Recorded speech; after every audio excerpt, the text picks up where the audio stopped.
दुनिया का हर रिश्ता बेटियों पर निर्भर होता है, इसीलिए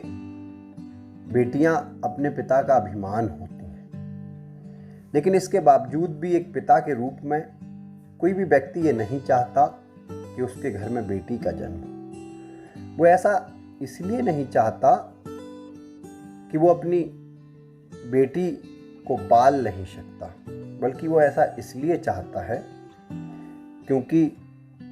इस संकुचित मानसिकता के दौर में उसके घर जन्म लेने वाली बेटी को वो पर्याप्त सुरक्षा देने में असमर्थ होता है। और यदि उसके बावजूद भी उसके घर में बेटी का जन्म हो जाता है तो वो ताउम्र भयभीत बना रहता है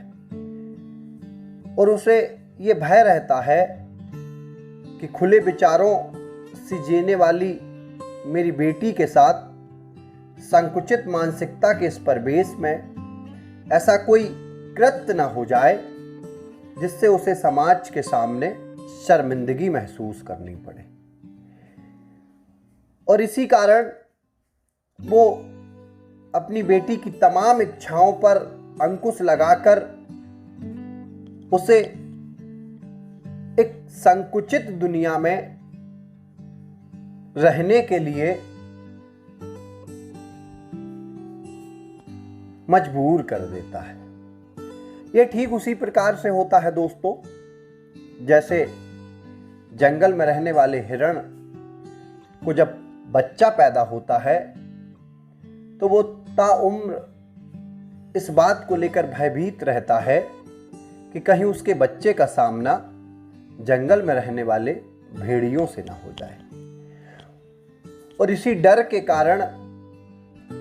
वो अपने बच्चे की तमाम इच्छाओं का दमन करके उसे सदैव अपने साथ रखता है। लेकिन यहाँ पर उस हिरण को समझना चाहिए कि जंगल में रहना उसकी नियति है और बच्चे का जन्म होना प्रकृति का नियम। इसलिए उसे अपने बच्चे को अपने साथ रखते समय जंगल में रहने वाले भेड़ियों से लड़कर जीतने की शिक्षा देनी चाहिए, ताकि वो हिरण का बच्चा अपनी इच्छाओं के अनुरूप अपना जीवन व्यतीत कर सके। ठीक इसी प्रकार एक बेटी के पिता को भी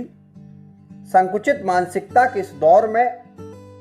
जन्म लेने वाली अपनी बेटी को ऐसी शिक्षा देनी चाहिए जिससे उसकी बेटी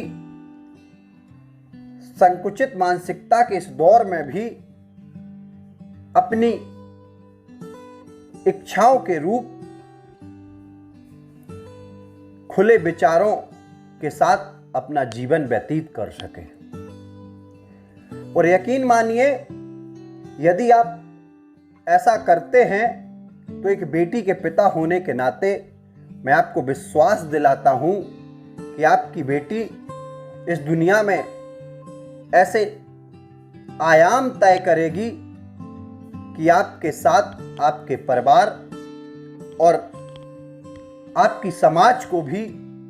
गर्व की अनुभूति महसूस होगी।